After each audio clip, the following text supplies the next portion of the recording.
اور اقبال کہتے ہیں غیرت ہے بڑی چیز جہان تگ و دو میں، پہناتی ہے یہ فقر کو تاج سردارا۔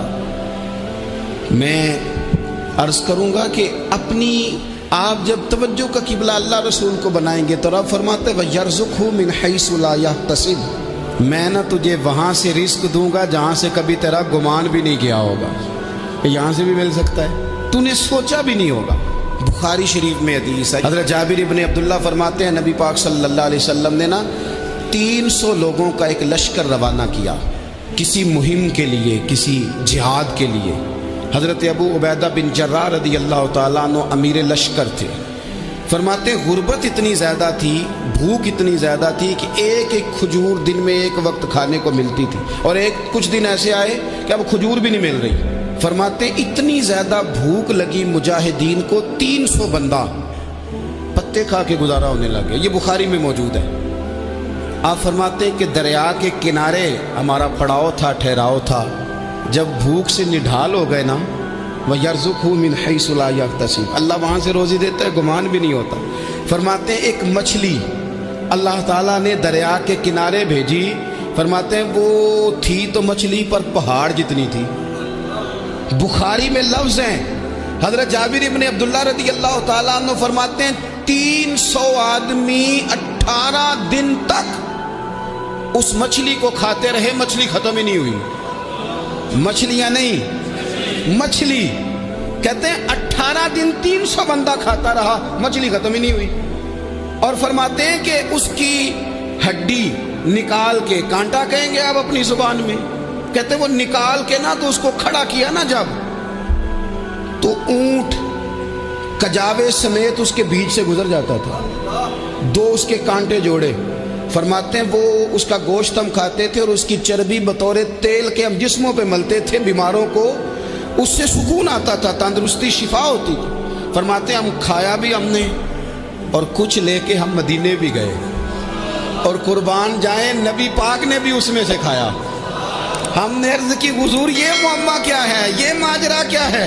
تو محبوب نے فرمایا تمہارے پاس غذا نہیں تھی، رب نے تمہارے لیے بندوبست کیا ہے، اللہ نے تمہیں دیا ہے۔ مکان شروع کر لیا، ایک صاحب نے وہ مکان بنانے لگے، آپ وہ حساب لگا رہے ہیں، کہتے ہیں میرے پاس اتنے پیسے ہیں، اتنے میں نے فلانے دوست سے کہنا ہے اس نے دے دینے، اتنے فلانے رشتہ دار سے کہنا ہے اس نے دے دینے، اتنے فلانے سے کہنا ہے اس نے دے دینے۔ یہ ساری کاپی بنا کے مکان شروع کر لیا۔ جو روز کہتا تھا نا کوئی حکم ہو جاتے دسی، سب سے پہلے اس کو کہا میاں پیسے چاہیے دن، وہ کہندا ہو کل ہی منڈا ٹوریا ہے، کہتے تو پرسوں 10 داتے لب جانے سن۔ میں آپ کو اپنے تجربے کی بات بتا رہا ہوں۔ جن لوگوں کا خیال ہوتا ہے نا کہ آپ سٹارٹ کریں فلانا کام، ہم آپ کے ساتھ ہیں، اللہ کا ہی کوئی نظام ہے، وہ بالکل بھی نہیں ساتھ ہوتے۔ لیکن ایسا نہیں ہے کہ کوئی ساتھ نہیں ہوتا، اللہ تعالیٰ بڑے اسباب پیدا کرتا ہے، وہاں سے دیتا ہے جہاں سے گمان بھی۔ ہمارا یہ ذہن بن جاتا ہے ہم ساری اپنے حساب سے چلتے ہیں، اتنے رشتہ داروں سے، اتنے کون آپ کے ساتھ چلے گا، سوال ہی نہیں پیدا ہوتا۔ یہ سارے کام چھوڑ کے سب سے پہلے 2 رکعتیں پڑھو، اپنے رب کی بارگاہ میں، رسول کائنات کی بارگاہ میں گزارشات اور استغاثے پیش کرو، وہاں سے خیر طلب کرو۔ دنیا دار کیا دیں گے، کیا دے سکتے ہیں، کیا حیثیت ہوتی ہے کسی، اللہ کہتا ہے وہاں سے دوں گا۔ تو جو اللہ مال دے وہ لینا چاہیے کہ رشتہ داروں کا مال دیکھنا چاہیے؟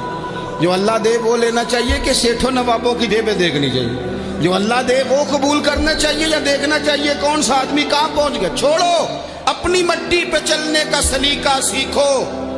کسی کے سنگ مرمر پہ چلو گے تو پھسل جاؤ گے، پھسل جاؤ۔ اس پر ایک اور بات عرض کر دوں، صحیح بخاری سے، مسلم سے ایک اور بات۔ کچھ چیزیں ایسی ہیں جن سے اللہ کی مدد آتی ہے، مدد ملتی ہے۔ ایک چیز ان میں سے ایسی ہے جس سے بہت مدد نازل ہوتی ہے، وہ ہے کہ جب رب آپ کو دے نا تو پھر آپ بھی اس کے رستے میں دیں، پھر مدد آتی ہے، پھر اور آتا ہے۔ بخاری مسلم میں حدیث ہے، یہ زیادہ ہی توجہ طلب امر ہے، اس پر آپ غور کریں گے۔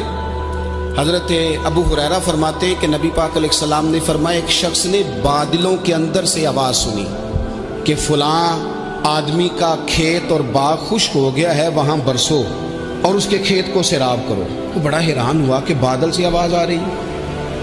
پھر اس نے دیکھا کہ ایک پہاڑی پر بارش ہوئی، وہ بادل وہاں برسا، پھر نالیوں سے ہوتا ہوا پانی ایک طرف چلا تو جس نے آواز سنی تھی حضور بیان کر رہے ہیں، وہ بھی پیچھے پیچھے چلا کہ پانی کدھر جا رہا ہے۔ اس نے جا کے دیکھا کہ ایک مقام پہ ایک باغ کو وہ پانی لگ رہا ہے اور ایک آدمی وہ پانی لگا رہا ہے۔ اس نے اس سے پوچھا تیرا نام کیا ہے؟ اس نے کہا کیوں؟ کہنے لگا بتا نا۔ اس نے نام بتایا تو کہنے لگا یہی تو وہ نام ہے جو میں نے بادلوں کے اندر سے سنا ہے کہ فلاں کے کھیت کو پانی دے دو۔